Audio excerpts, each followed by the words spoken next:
Bismillahirrahmanirrahim. Assalamualaikum warahmatullahi wabarakatuh. Alhamdulillah alladzi bi ni'matihi tatimmus shalihat. Asyhadu an la ilaha illallah wahdahu la syarikalah wa asyhadu anna Muhammadan abduhu wa rasuluh la nabiyya ba'dah. Allahumma salli wa sallim ala nabina wa rasulina Muhammad sallallahu alaihi wasallam wa ala alihi wa ashabihi wa man tabi'ahu bi ihsani ila yaumiddin. Amma ba'du. Bapak Ibu jamaah rahimakumullah, insyaallah malam kali ini kita melanjutkan surah Abasa ayat 11 sampai 23 yang berkaitan dengan Al-Qur'anu mau'izatun wa tadhkiratu wa ni'amullahi fi nafsil insan. Berbicara tentang Al-Quran sebagai mau'izah, pengingat, menjadi pengingat, nasihat dan juga pengingat bagi kita, dan nikmat-nikmat Allah dalam diri manusia, dalam diri kita. Banyak nikmat-nikmat yang Allah berikan yang itu ada dalam diri kita. Sebelum kemudian kita melihat pada nikmat-nikmat yang berada di luar, ternyata di diri kita itu banyak sekali nikmat yang Allah berikan pada diri kita ini. Inilah kemudian satu maqta' baru, satu pembahasan baru, sub pembahasan di dalam surah Abasa. Setelah kemarin kita bersama mempelajari terkait dengan Allah menegur Nabi Muhammad SAW dengan sikapnya yang bermuka masam. Kami sampaikan itu teguran tidak berdampak terhadap kemaksuman Nabi SAW. Bapak Ibu jamaah rahimakumullah, sehat-sehat Bapak Ibu? Alhamdulillah, dia sumringah nggih, ngaji nggih seneng gitu. Berangkat ngaji nggih seneng, pulang tambah seneng. Jangan cemberut. Nah, ini akan kita pelajari. Jamaah rahimakumullah. Kita mulai dari ayat yang ke-11, a'udzubillahi minasyaitonir rajim. Kalla innaha tazkirah. Kalla, sekali-kali tidak, sekali-kali jangan begitu. Innaha tazkiratun, sesungguhnya ajaran Allah itu adalah merupakan peringatan. Peringatan. Jadi ini kemudian memberitahukan kepada kita terhadap ayat sebelumnya kala. Jadi sikap Nabi Muhammad SAW dengan sebelumnya yaitu adalah ketika bermuka masam jangan ulangi lagi. Nah, kalau kita lihat pada ayat yang ke-10, fa'anta anhu talaha, malah engkau Muhammad diabaikan. Kala innaha tazkirah, sekali-kali jangan begitu, sesungguhnya ajaran Allah itu merupakan peringatan. Nah, di sini kemudian Allah menegaskan kembali kepada kita bahwa tugas kita itu menyampaikan ajaran Allah kepada mat'u, kepada orang yang didakwai.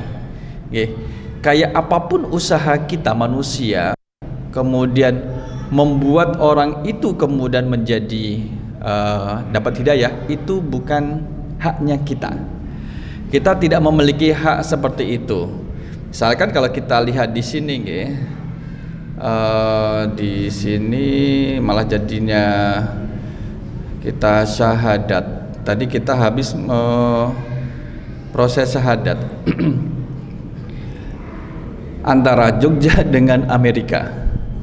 Jadi harus nunggu di sini jam 2, berarti di sana juga jam 2 gitu.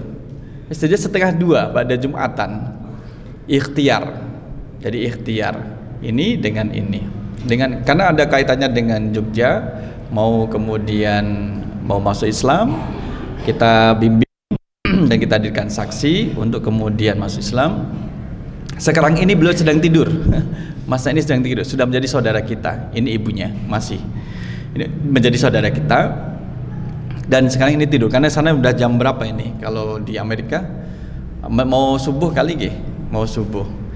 Jadi tadi kita sampaikan jangan lupa nanti mandi besar. Ya kan dia sudah bersyahadat masuk Islam kan harus mandi.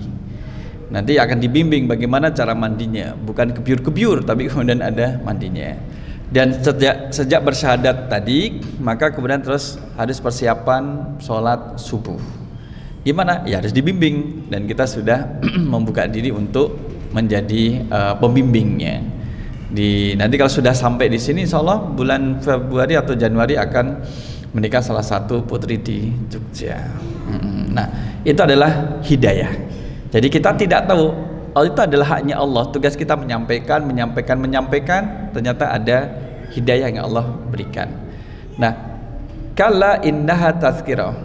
Sesungguhnya ajaran Allah itu merupakan peringatan. Faman syaa'a dzakarah. Siapa yang dikehendaki, faman, maka sesiapa orang yang, man ini adalah isim mausul. Sya'a dzakarahu adalah jumlah atau kalimat yang terletak setelah isim mausul, namanya silah. Sedangkan hu kata ganti yang kembali pada isim mausul namanya a'id.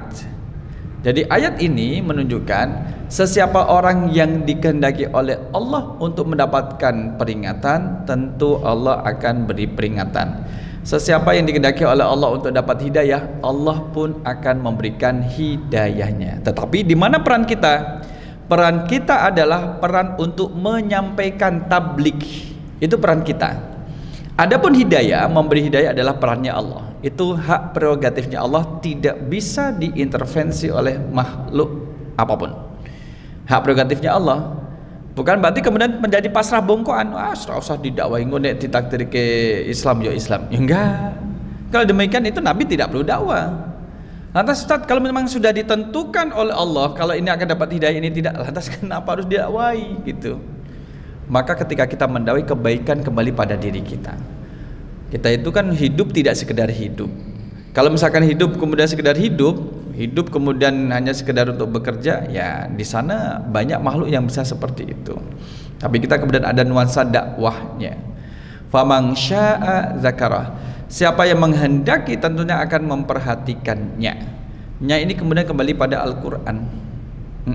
Memperhatikannya kembali pada Al-Quran. Faman syaa'a dzakarahu, memperhatikan nih ajarannya, peringatan. Nah, faman syaa'a dzakara fi suhufim mukarramah, di dalam suhuf mukarramatin yang dimuliakan di sisi Allah. Ini masih membahas terkait dengan Al-Quranul Karim. Bapak Ibu, manusia kita bisa nggak merubah isi Al-Quran? Bisa nggak? Tidak bisa. Bisa nggak Al-Quran merubah diri kita? Nah, sekalipun kita tidak bisa merubah Al-Quran, tapi Al-Quran bisa merubah diri kita, tentunya menjadi lebih baik. Allah itu kemudian mengangkat derajat seseorang sejauh mana dia mengangkat Al-Quran pada dirinya, oleh dirinya. Allah bisa menghinakan seseorang sejauh mana orang itu menghinakan Al-Quran dalam kehidupannya. Maka kalau kita lihat di sini,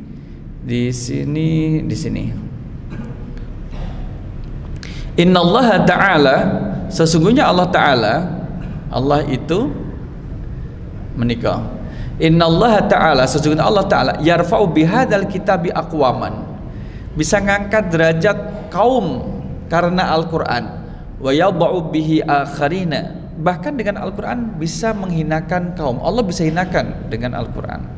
Sejauh mana kemudian dia menghormati Al-Quranul Karim, dan sejauh mana kemudian menyia-nyiakan Al-Quranul Karim. Bayang di sini. Jadi kalau kita lihat, kalau misalkan kita lihat perjuangan dari bendera sebelahnya merah putih ini, itu kemudian gerakan perjuangan sekarang ini itu tidak terlepas dari generasi yang sekarang dewasa. Dulu kecilnya mereka itu duduk di masjid belajar Al-Quran dengan seorang asyahid yang dinamai dengan Syekh Ahmad Yasin. Duduk di masjid kecil-kecil, datang ngaji Al-Quran. Ya namanya juga orang banyak. Ada yang komentar, "Wah ya Syekh Ahmad Yasin. Lah kalau mau berjuang melawan penjajah, ya angkat senjata. Jangan di masjid terus, ngajarin terus."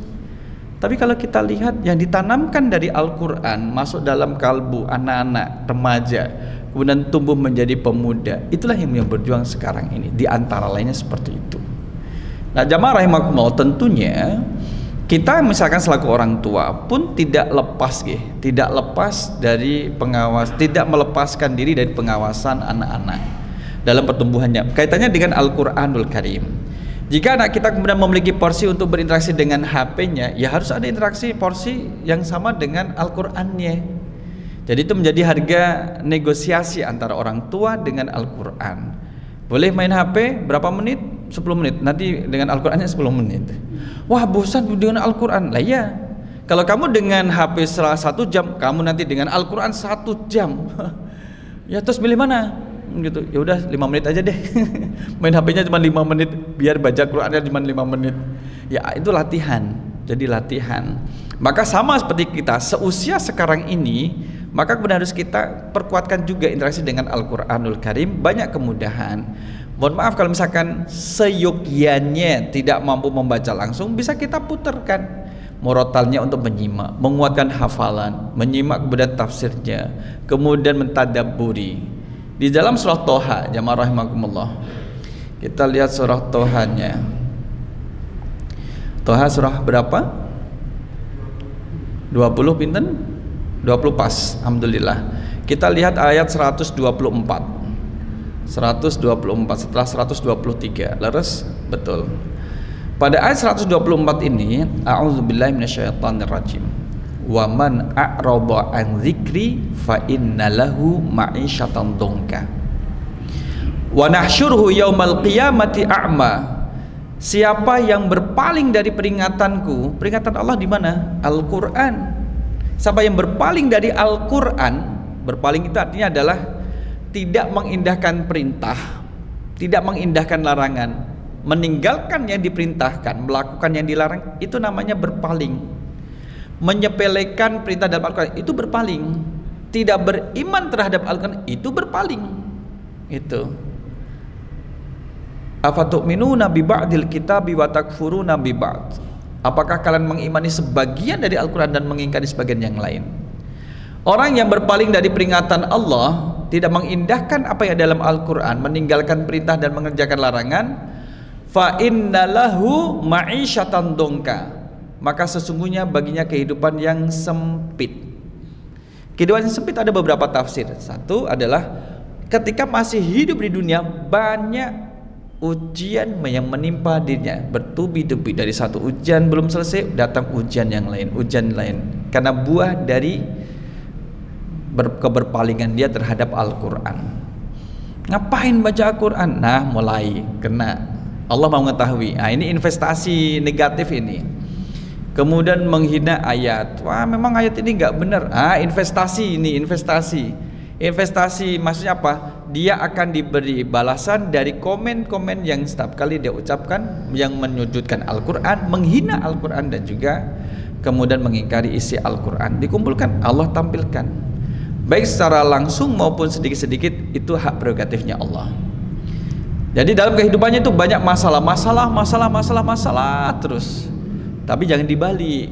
Wah, saya ada ujian, apakah saya kemudian berpaling? Kalau evaluasi boleh, muhasabah. Hasibu anfusakum qabla an tuhasabu. Apa ya yang telah saya lakukan? Apa ya janji yang belum terlaksanakan? Dievaluasi.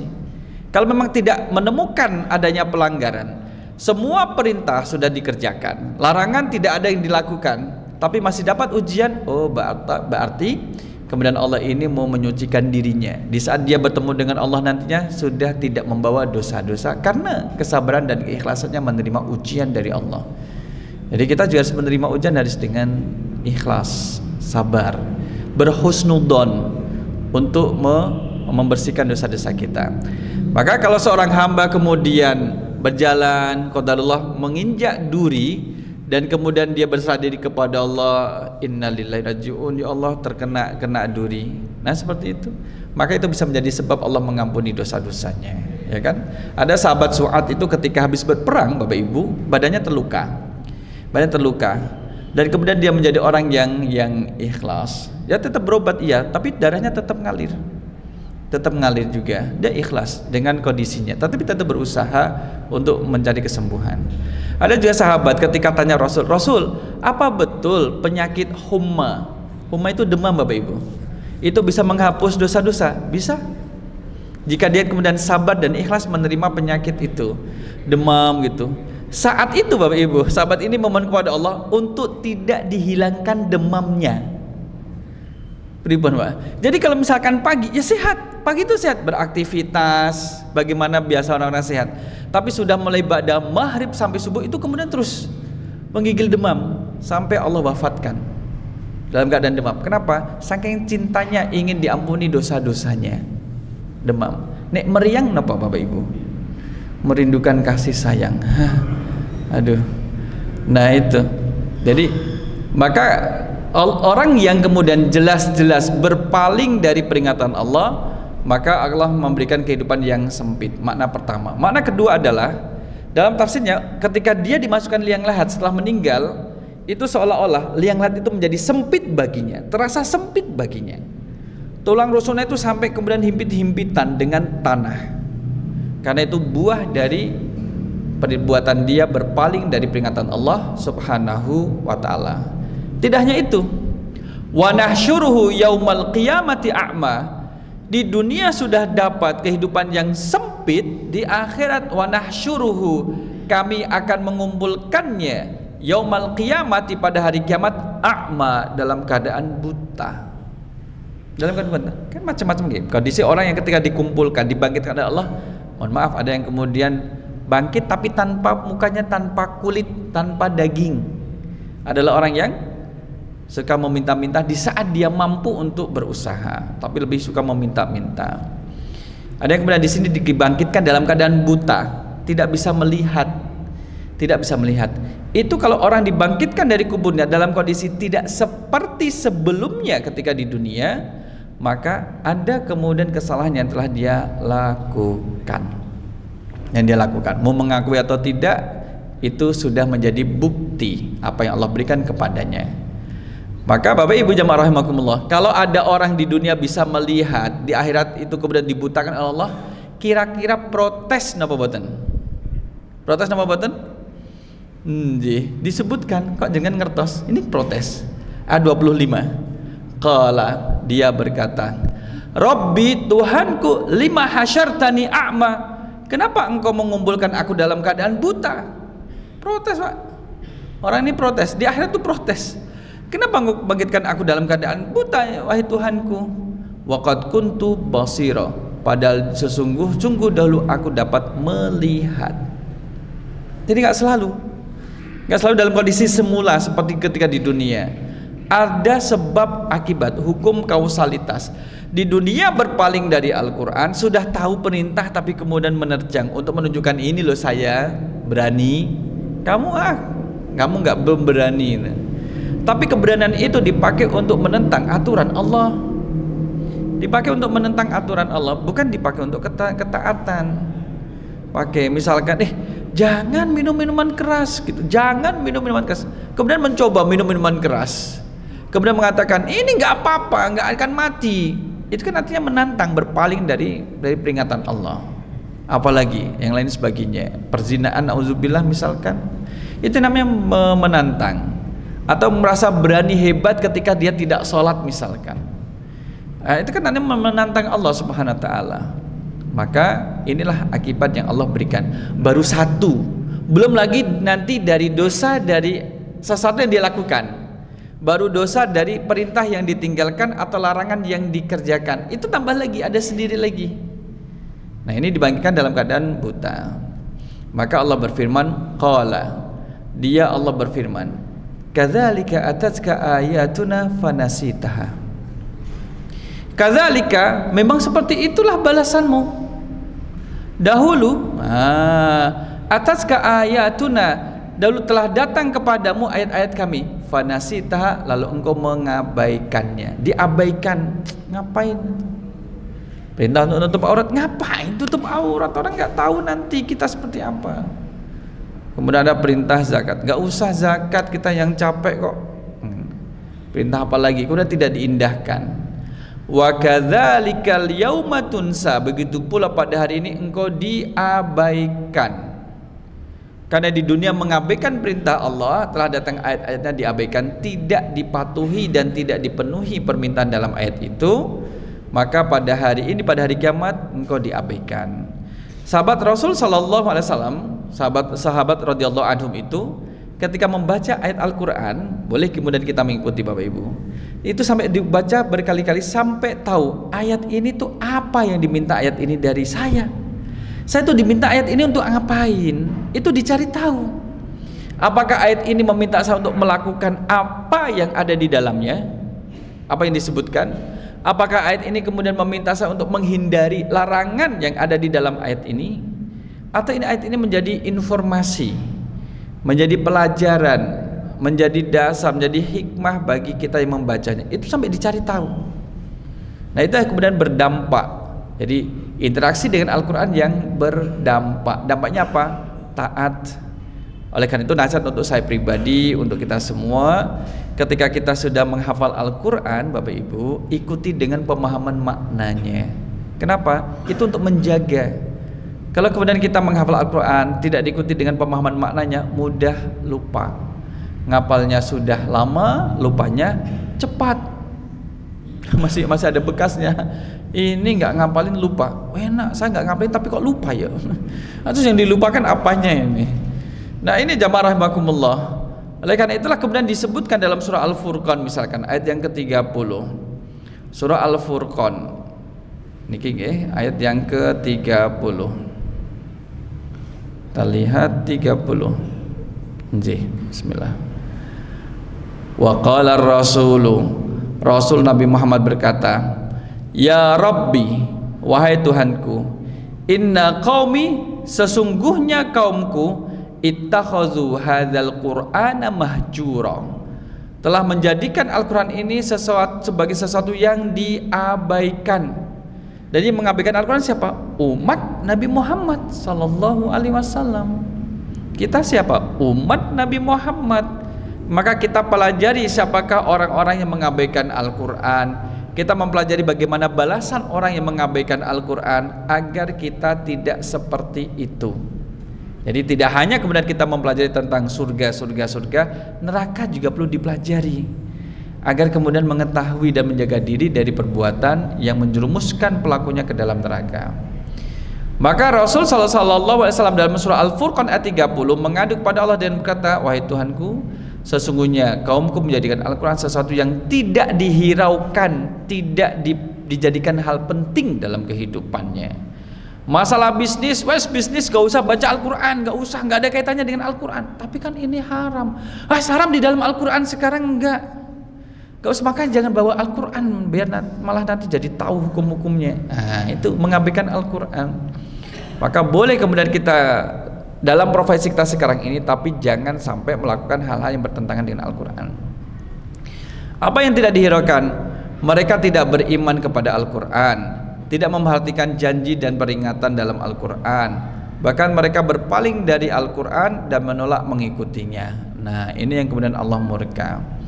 Kemudian Allah menyuruh Rasulnya berlaku sabar dan tabah menghadapi kaumnya. Jadi yang menghiraukan, yang tidak memperhatikan dan yang menghiraukan Al-Quran adalah umat Nabi Muhammad sallallahu alaihi wasallam. Jadi kita hati-hati. Sampai dikatakan bagaimana termasuk orang yang mengabaikan Al-Quran. Pertama adalah, kalau kita bicara sebagai seorang muslim, adalah muslim yang tidak mau membaca Al-Quran. Bapak Ibu jamaah rahimakumullah. Maka kalau ketemu dengan pembimbing rohani, kadang saya tanya, ada kisah inspiratif gak? Oh ada. Apa? Kemarin kami mendatangi pasien yang kemudian sakratul maut, itu yang diminta luar biasa. Apa? Ingin dibacakan Al-Quran, karena dia sudah tidak mampu lagi untuk membaca, ingin dibacakan. Sehingga ketika misalnya ada yang tanya, kenapa ingin dibacakan Al-Quran? Ya karena ketika masa hidupnya, sehatnya, mudanya, sering berinteraksi dengan Al-Quranul Karim. Bapak Ibu yang pernah kemudian saya sampaikan, ketika seorang pasien kemudian mau diobati, mau dioperasi, dia itu minta di bius lokal. Kata dokter, enggak bisa, lokasinya ini harus bius total. Kenapa Bapak minta di bius lokal? Saya belum selesai menghatamkan 5 juz untuk hari ini.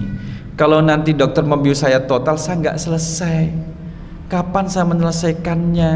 Saya selesaikan dulu. Makanya biuskan bius lokal di tempat yang akan dioperasi. Ya dokter kan ya tahu kan, memang standar SOP-nya ini harus bius total. Ya sudah kalau gitu saya bius, tapi nggak bilang lokal, kan saya bius. Di bius ternyata bius total. Jadi nggak sadar. Di saat tidak sadar itu, mulutnya tetap melantunkan apa yang dia hafal dari Al-Quran, 5 juz selesai. dan dia tidak sadar karena dia bius total, tapi tetap melantunkan. Bapak Ibu pernah nggak ngelindur tidur kemudian baca Al-Quran? Ayo Bapak Ibu. Nah, jadi ngelindurnya baca Al-Quran. Nah, inilah kemudian bisa seperti itu atas izin Allah dan tidak terlepas dari kebiasaan baik dalam hidupnya.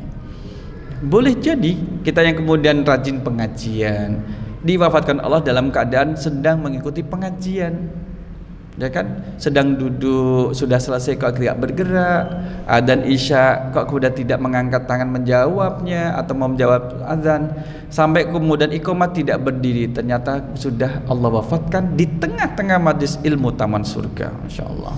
Pengen seperti itu Bapak Ibu? Pengen. Kita doakan ya. Ternyata yang ustadz yang meninggal juga ada itu. Tapi ngeri-ngeri sedap ya. Tapi seperti itu, kita akan diwafatkan sebagaimana perilaku kita insyaallah. Nah, inilah orang yang mengabaikan Al-Qur'anul Karim. Nah, jamaah rahimakumullah, maka orang yang mengabaikan Al-Qur'an adalah tidak mau membaca Al-Qur'an. Yang kedua, dia mau membaca Al-Qur'an tapi tidak mau memahami isi Al-Qur'an yang dia baca. Yang ketiga, orang ini mau memahami tapi tidak mau mengamalkan. Orang ini mengamalkan tapi tidak mau mengajarkan. Maunya dia saja. Nah, dia ini mengajarkan tapi tidak mau menjadi pembela Al-Quran. Lantas bagaimana sikap kita? Yuk kita terus. Yang sudah dibaca kemudian kita pahami. Yang sudah dipahami kemudian diamalkan. Yang sudah diamalkan ajarkan kepada yang lain. Karena kita sudah mengamalkannya, jadi tahu. Dan menjadi pembela Al-Quran. Bapak Ibu, kita sudah membahas awal dulu surah An-Nas, Al-Falaq dengan Al-Ikhlas. Apa yang dilakukan Rasul sallallahu alaihi wasallam dengan 3 surah ini sebelum tidur? Membacanya sebelum tidur. Sudah kita amalkan? Alhamdulillah. Alhamdulillah. Apa yang dilakukan Rasul dengan 3 surah ini dengan kepada Uqbah bin Amir? Diperintahkan, bukan wajib, diperintahkan untuk membacanya fi duburi kulli sholatin, setiap selesai sholat. Tadi lupa, sekarang membaca. Nanti kemudian sholat isya juga demikian dan juga seterusnya. Nah, itu kita amalkan. Kenapa kita harus belajar Al-Lahab? Apa yang bisa kita ambil hikmah dari Abu Lahab? Itu yang diambil bukan masalah hikmah, bukan masalah Abu Lahab itu buruk, tetapi perilakunya seperti itu. Abu Lahab kan sudah tidak ada, tapi perilaku dari generasi setelahnya yang memiliki sifat dan sikap yang menyerang, menghalang-halangi Islam perkembangannya, tidak menutup kemungkinan akan Allah timpakan azab sebagaimana ditimpakan kepada Abu Lahab. Memang sekarang sudah tidak ada Nabi SAW yang hidup di tengah-tengah kita. Islam kemudian juga berjalan. Nah, sekalipun tidak ada Nabi, orang yang sikapnya kemudian mengejek Nabi sebagaimana yang dilakukan oleh Abu Lahab pun nanti akan sama dapat balasan sebagaimana Abu Lahab. Nah, kita mempelajari itu agar bisa menghindari sikap-sikap perilaku dari Abu Lahab. Istrinya Abu Lahab, bapak-bapak, siapa namanya Pak? Istrinya Abu Lahab? Ibu Abu Lahab. Ini bapak-bapak itu kuat daya ingat untuk menghafal istri orang lain. Sampai istrinya Abu Lahab aja tahu tuh, padahal udah lama. Kenapa harus mempelajari Ummu Jamil? Agar jangan memiliki perilaku seperti Ummu Jamil. Ya memang dikatakan Ummu Jamil itu cantik, ibu-ibu, sehingga kemudian dia menamai dengan Ummu Jamil, ibu yang cantik gitu. Jadi kalau sekarang gini, masa saya dipanggil Bu? Panggil dong cantik. Hai cantik. Nah, itu baru noleh dia. Ummu Jamil itu cantik, masih disebut dengan Ummu Jamil. Namanya adalah Urwa binti Harb bin Umayyah. Urwa binti Harb. Ada yang membaca Arwa, ada yang membaca Urwa. Nah, itu perilakunya adalah kalau malam, kalau siang dia mengumpulkan kayu bakar yang berduri. Kalau malam akan disebar, ditaruh dengan prediksi bahwa ini adalah jalan yang akan dilewati oleh Rasul Sallallahu Alaihi Wasallam. Jadi di saat perempuan-perempuan Makkah pada istirahat di malam hari, dia keluyuran menata gangsang. Gangsang itu kenapa? Gangsang itu adalah menata kayu yang berduri supaya mencederai Rasul Sallallahu Alaihi Wasallam. Maka kalau ada anak putri jangan sampai keluyuran di malam hari. Nah, ini jangan-jangan generasinya Ummu Jamil ini, malam-malam nggak pulang, sudah jam 11 nggak ada kabar. Nah, ini jamaah rahimakumullah, itu pentingnya kita mempelajari dari apa yang sudah kita hafal dan kita mendapatkan maknanya untuk bisa kita aplikasikan, dan setelah Abu Lahab surah berikutnya dan juga berikutnya. Nah, jamaah rahimakumullah, dari sinilah di pekan lalu kita sebutkan bahwa tidak ada yang susah dari Al-Quran, semua sudah Allah mudahkan. Lihat di dalam surah apa Allah memberikan jaminan kemudahan Al-Quran? Surah Al-Qamar ayat yang ke-17, kemudian Allah ulangi pada ayat ke-22, kemudian Allah ulangi pada ayat ke-32, kemudian Allah tutup pada ayat ke-40. Jadi 4 kali kemudian sudah disebutkan oleh Allah sebagai bentuk jaminan, wahai hamba-hambaku, tidak ada yang susah dalam Al-Quran. Yang susah itu adalah niatmu sudah atau belum. Ini ayat 14, ayat 17 surah Al-Qamar, malah Az-Zumar. Al-Qamar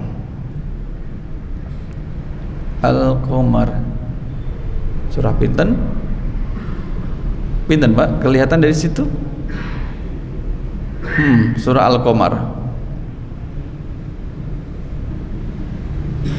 menikah 54 matersun. Nah, di ayat yang ke-17 ini, ayat ke-17 kita lihat. Nah, walaqad yassarnal qur'ana lidzikri fahal mim muddakir. Ini ayatnya. Sungguh kami benar-benar telah memudahkan Al-Quran sebagai pelajaran, maka adakah orang yang mau mengambil pelajaran? Ayat 22 berbunyi dengan hal sama, walaqad yassarnal qur'ana lidzikri fahal mim muddakir. Sungguh kami benar-benar telah memudahkan Al-Quran sebagai pelajaran, maka adakah orang yang mau mengambil pelajaran? Ayat 32. Ayat 32 juga sama, menikah, walaqad yassarnal qur'ana lidzikri fahal mim muddakir. Diulangi lagi pada ayat yang ke-40, menikah, walaqad yassarnal qur'ana lidzikri fahal mim muddakir. Ya, memang harus sabar untuk bisa fasih, enak lagunya ketika membaca Al-Quran. Seperti Ustaz Zul kalau mimpin sholat, itu memang perlu proses. Saya juga demikian, kita juga demikian, ya kan? Tapi setiap proses itu tidak sia-sia. Selalu kemudian Allah memberikan apresiasi, ya kan? Iqra'ul Qur'ana fa innahu ya'ti yaumal qiyamah syafi'an li ashabihi. Bacalah Al-Quran karena dia akan pada hari kiamat nanti akan datang syafi'an sebagai penolong bagi pemiliknya. Kalau kita tidak punya hafalan Quran, siapa yang menolong kita dari Al-Quran, ya kan? Nah, maka kita tidak termasuk hasad. Tidak termasuk hasad dalam dua hal ini. Kita lihat ada seseorang yang bisa membaca Al-Quran dengan baik, memahami dan menjelaskan Al-Quran dengan baik, mengajarkan Al-Quran dengan baik. Kita ingin seperti dia, itu namanya tidak hasad, tidak iri. Itu tidak termasuk iri. Boleh? Boleh. Yang tidak boleh adalah memindahkan nikmat orang tersebut dengan Al-Quran dipindahkan pada diri kita. Misalkan si A dengan si B, si A pandai membaca Al-Quran, si B kemudian iri. Ya Allah, pindahkan kenikmatan dia baca Al-Quran kepada saya, biar dia menjadi orang bodoh, biar dia menjadi orang yang tidak tahu Al-Quran. Itu iri. Kalau hanya ingin seperti dia dan kita memanjatkan kepada Allah, ya Allah saya ingin seperti dia, ya Allah bacaannya bagus dan sebagainya, mudahkanlah dalam proses belajarnya Allah, itu tidak iri. Fa wa yaqumu bi ana al-laili wa ana an-nahar. Seperti orang yang kemudian fasih, lancar baca Al-Quran, dia mengamalkan, membacanya dalam sholatnya di malam dan juga di siang hari. Kemudian dia mengajarkan di malam dan juga di siang hari. Itu boleh kita ingin seperti dia. Atau warajulun atahullahu malan, seseorang yang Allah kasih harta. Jadi orang ini kemudian berharta kaya, iya kaya, langsung dari Allah hartanya itu. Fa huwa yunfiquhu ana al-laili wa ana an-nahar. Dia menginfakkan sebagian dari hartanya baik di malam ataupun di siang hari. Kita ingin seperti dia, boleh ya Allah saya ingin kaya. Kenapa? Agar bisa membantu banyak orang yang memerlukan. Dengan memberikan bantuan, orang itu menjadi tegak punggungnya, sehingga kemudian menjadi nyaman dalam mengerjakan ibadah sholatnya. Saya ingin membantu dia ya Allah dengan harta ini, agar dia kemudian bisa membaca Al-Quran dengan terang matanya, dengan selebar bola matanya, karena ada lampu penerang. Selama ini kemudian kalau baca Al-Quran pakai lampu senter ini kenapa ge? Teplok, lampu teplok, mungkin teplok ge. Nah, adik-adik ada yang masih lihat gak lampu teplok kayak gini? Ada gak di rumah? Dulu ada namanya setongkring, nggak tahu nih bahasanya lampu setongkring. Nah, ternyata ada strongking ya. Ada dipompa nanti gasnya dibuka. Itu dipompa lampu nih kayak gendut dan sebagainya. Bapak-bapak tasih persatu Pak? Masih. Kadang nanti ada ini helmnya, biar nanti lampunya tersebar. Belum lagi nanti beli kacanya yang kecil-kecil ini gitu. Toh, belum lagi nanti kenapa nih Pak yang di dalam kawasannya itu dibakar tapi kok nggak kebakar ya gitu. Adik-adik belum lihat toh di rumah. Ini barang. Kalau bapak-bapak, ibu-ibu, mas-mas kok masih kenal ini, berarti jenengan lahir tahun 70-an sampai 90-an. Saya 80-an masih punya lampu seperti ini, stongkring. Tapi kemudian juga tidak menjadi semangat untuk belajar. Jadi ada orang yang kayak kemudian saya mau bantu deh. Bantu itu. Hartanya dipakai untuk kemudian orang dalam mempelajari Al-Quran, orang dalam belajar sebagainya. Wa ana an-nahar. Terkadang ada kemudian masjid yang membatasi ketika ada pembangunan. Udah saya borong, mohon maaf tidak boleh memborong bangunan masjid. Lah kenapa saya bisa kok? Bukan masalah, bukan masalah dia tidak mampu. Pengeluaran untuk pembangunan masjid 2,1 M. Saya bisa kok 21 M, saya borong. Saya mau jadikan masjid ini menjadi bagus. Tidak boleh. Panitia membatasi maksimal 1/3 dari biaya yang diperlukan. Lalu sisanya gimana? 2/3? Kita kasih kesempatan yang lain. Banyak loh orang-orang yang kemudian ingin berperan dalam infak sedekahnya. Oh, jadi sadar. Oh, sadar. Ada namanya Masjid Musannif. Itu cita-citanya adalah membangun Al-Musannif, membangun 99 masjid. Nah, ini masjidnya Musannif. Salah satu masjid Musannif adalah di sini Bapak Ibu. Ini dari sini ya termasuk dekat. Kalau kita lihat kita besarin. Nah, digeser. Nih Masjid Musannif. Ini masjid yang ke-50. Peletakan batu pertama dia adalah masjid yang ke-36. Ketika diresmikan sudah menjadi masjid yang ke-50. Ini namanya Masjid Musannif di Masjid Tablik. Nambung ke sini.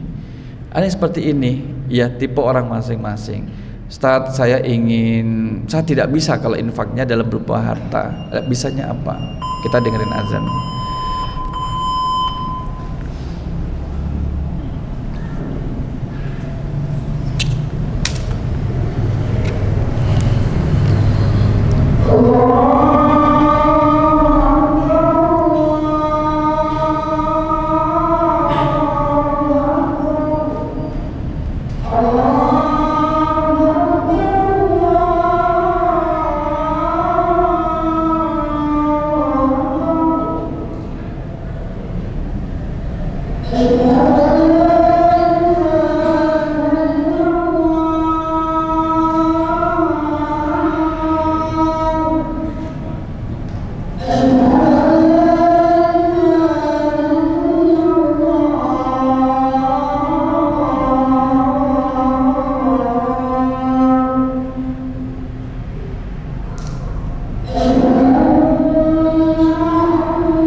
Jamaah rahimakumullah, kita lanjutkan masih di sini tadi. Al-Quran itu fi suhufim mukarramah, di dalam suhuf yang dimuliakan di sisi Allah. Suhuf adalah jamak dari sahifah, yang berarti adalah lembaran-lembaran. Memang dulu ditulis di atas lembaran-lembaran. Sekarang ini kita dapat kemudahan, sudah diketik dalam bentuk font yang bagus dan enak dipandang. Dulu masih kemudian susah. Kalau kita lihat Al-Quran jadul, misalkan Quran masa mungkin mendekati, atau masa Nabi yang kemudian mendekati, kita mungkin akan mengalami kesulitan. Adalah Al-Quran yang ditulis tanpa harokat, tanpa titik, tanpa harokat, tanpa titik. Bapak Ibu pernah membaca resep obat yang ditulis oleh dokter Arab pakai huruf bahasa Arab? Tapi ini tidak ada masalah. Bagi orang Arab tidak ada masalah, tidak ada titiknya pun bisa baca. Sama, mohon maaf kalau bahasa kita nulis cekerwek, nulis pakai bahasa Latin, bahasa Indonesia, tapi kita tetap bisa baca karena itu bahasa kita. Dulu kemudian tidak masalah demikian. Tetapi seiring dengan orang yang masuk Islam tidak hanya dari bangsa Arab, bangsa Ajam, jadi perlu diadakan titik dan harokat. Abdul Aswad Ad-Du'ali tahun 200 Hijriah itu generasi di situ abad kedua, atas instruksi dari Ali bin Abi Thalib kemudian memberikan tanda titik. Titik atas fathah atau dhammah, titik bawah maka itu kasrah. Seiring dengan perkembangan zaman, bagi orang kita yang non Arab agak susah juga membaca. Maka kemudian ada harokat harokat sampai seperti sekarang ini. Itu dulunya adalah dalam bentuk lembaran-lembaran. Misalkan kalau Bapak Ibu saya perhatikan ini bukan Al-Quran tulisan ini. Ini adalah buku yang kemudian ditulis dalam bentuk tulisan tangan. Nah, bisa baca? Ini tulisan tangan. At-Tibyan fi Adabi Hamalatil Quran. Ini agak bagus Bapak Ibu. Bagaimana dengan ini? Oh, dan ini stempel ini ada bacaannya. Bisa dibaca? Nah, ini ada lagi kemudian di sini Bapak Ibu. Nah, ini adalah tulisan Bismillahirrahmanirrahim. Sallallahu ala sayyidil anbiya'i wal mursalin. Sudah hilang, gak bisa baca lagi, gak bisa. Saya sendiri gak bisa, kalau Bapak Ibu bisa nggak napa-napa. Ini artinya napa nggih? Kitab At-Tibyan fi Adabi Hamalatil Quran. Dari tulisan-tulisan ini kemudian disalin, masih tulisan tangan asli, jadilah ini At-Tibyan fi Adabi Hamalatil Quran. Nah, yang hitam tadi di atas tadi yang kita baca itu adalah pembukaannya itu ada. Ini muqaddimah ulama sekarang ini, babul awal. Oh, berarti di awal ini tadi. Nah, ini tadi yang kemudian Bismillahirrahmanirrahim wa bihi nasta'in Rabbi yassir wa a'in. Kemudian qala Syekh al-Imam al-Alim Az-Zahid Al-Dhabit Al-Mutqin Al-Muhaqqiq Abu Zakaria Yahya bin Syaraf bin Murri An-Nawawi, Imam An-Nawawi. Kita kenal dengan nama Imam An-Nawawi, tapi namanya juga ada gelar-gelarnya. Dengan demikian jamaah rahimakumullah, sebagai kaum muslimin kita bersyukur Quran bisa kita dapatkan, bisa kita baca, dan kemudian ada alat penerang, maka semaksimal mungkin kita berinteraksi dengan Al-Quran. Nek perlu Bapak Ibu dibuat capek oleh Al-Quran. Capek bagaimana? Capek untuk bisa membacanya sehingga belajar, capek untuk menelusuri dan mengkaji kandungan di dalamnya, membaca tafsirnya, capek kemudian menghadiri pengajiannya. Betul Ustaz, saya capek kalau mendengarin pengajian Al-Quran, maka saya tertidur. Bagus. Itu bagus. Jadi insyaallah akan kita lanjutkan pada pertemuan berikutnya. Dan sebelum kita tutup Bapak Ibu, saya kira untuk yang tanggal 17 saya izin tugas keluar, tanggal 24 saya izin. 17 mungkin posisi masih di Saudi, kalau 24 masih di Mesir insyaallah. Mohon doanya semoga nanti bisa kembali dalam kondisi sehat walafiat. Amin. Dan kemudian bisa kita lanjutkan ngaji tafsirnya. Amin. Mari kita cukupkan dengan doa kafaratul majlis. Subhanakallahumma wa bihamdika asyhadu an la ilaha illa anta astaghfiruka wa atubu ilaik. Aku qouli hadza astaghfirullah li wa lakum. Wassalamualaikum warahmatullahi wabarakatuh.